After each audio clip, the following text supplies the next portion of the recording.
नमस्कार, मैं हूं आरुषि पुंडी। द न्यूज 15 देख रहे हैं आप। युवाओं को, बेरोजगारों को उनका हक दिलाने के हमारे इस विशेष अभियान हमें हक में द न्यूज 15 हर नौजवान की आवाज बनेगा, क्योंकि देश के करीब करीब हर राज्य में शिक्षा, नौकरी और रोजगार की मांग को लेकर युवा आंदोलित हैं। इस मुहिम के तहत बारी बारी से हम युवाओं के हक के हर उस मुद्दे को उठा रहे हैं जो देश की राजनीति की अन्य खबरों के बीच कहीं पीछे छूट जाते हैं। इन पर हम खुलकर बात करेंगे। तो इसी अभियान में आज हम बात करेंगे हाल ही में आए आरआरबी और एनटीपीसी के रिजल्ट की। दरअसल ये रिजल्ट आते ही सोशल मीडिया पर युवाओं का गुस्सा ऐसा फूटा कि ये मुद्दा ट्विटर पर ट्रेंड करने लगा, और इसके पीछे की क्रोनोलॉजी क्या है इस शो में हम आपको समझाएंगे। ये है क्रोनोलॉजी।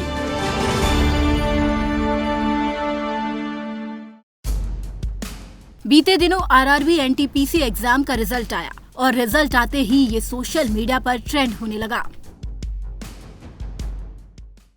तो ऐसा क्या हुआ कि आरआरबी और एनटीपीसी का रिजल्ट आते ही देश भर के युवाओं का गुस्सा क्यों फूटा? इसके पीछे की वजह भी आपको बताएंगे, पर उससे पहले ये समझिए कि ये एग्जाम कब, कैसे और क्यों कराया गया था।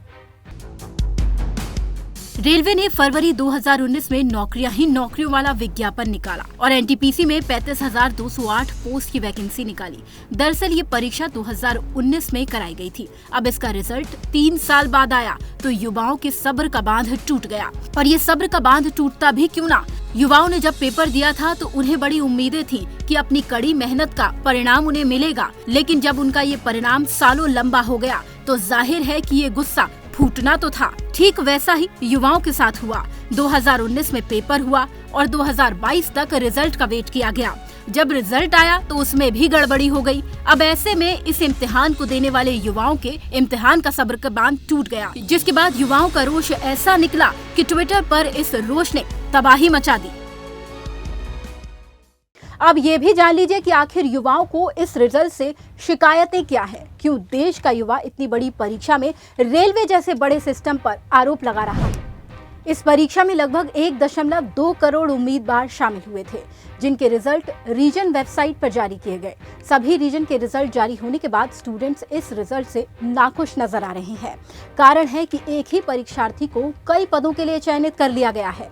रिजल्ट जारी होने के बाद से छात्र ट्विटर पर #RRBNTPC स्कैम हैशटैग के साथ ट्वीट करने में लगे हुए हैं और रिजल्ट को छात्रों के साथ नाइंसाफी बता रहे हैं। और बताए भी क्यों ना, जिस देश की आधी आबादी युवा जब नौकरी के लिए कोई एग्जाम दे और उसी एग्जाम के रिजल्ट के लिए युवाओं को खुद ही आवाज उठानी पड़ रही हो, तो ऐसे में युवाओं के सामने ये एक बड़ी समस्या नहीं है तो फिर क्या है?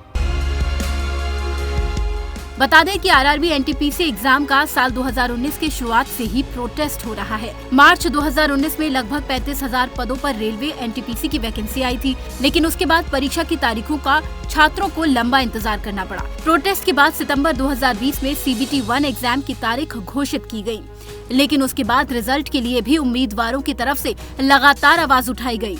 अब एक बार फिर डिजिटल प्रोटेस्ट के द्वारा रिजल्ट में सुधार करने की मांग को लेकर उम्मीदवार ट्विटर पर RRB NTPC 1 student 1 result hashtag से ट्वीट कर रहे हैं।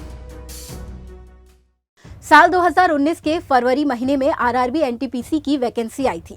फेज 1 का रिजल्ट आने में 3 साल लग गए और अभी भी आगे के कई फेज बचे हुए हैं। उम्मीदवारों का ये भी कहना है कि बहुत से अभ्यर्थी इस लेट लतीफी के कारण ओवर एज हो गए हैं। उनका कहना है कि रेलवे बोर्ड को स्पष्ट रूप से बताना चाहिए कि कब कौन से चरण की परीक्षा होगी और भर्ती प्रक्रिया कब तक पूरी होगी।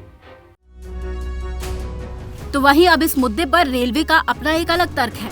रेलवे का कहना है कि CBT 1 कंप्यूटर बेस्ड टेस्ट 1 के उम्मीदवारों की सूची जारी की गई है, तो वहीं CBT 2 में प्रत्येक लेवल के लिए अलग परीक्षा होगी।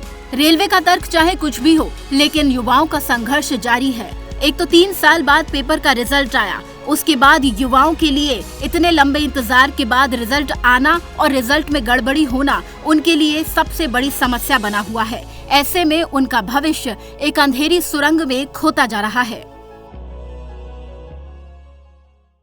तमाम ऐसी खबरों को देखने के लिए हमारे YouTube चैनल द न्यूज 15 को लाइक और सब्सक्राइब जरूर करें।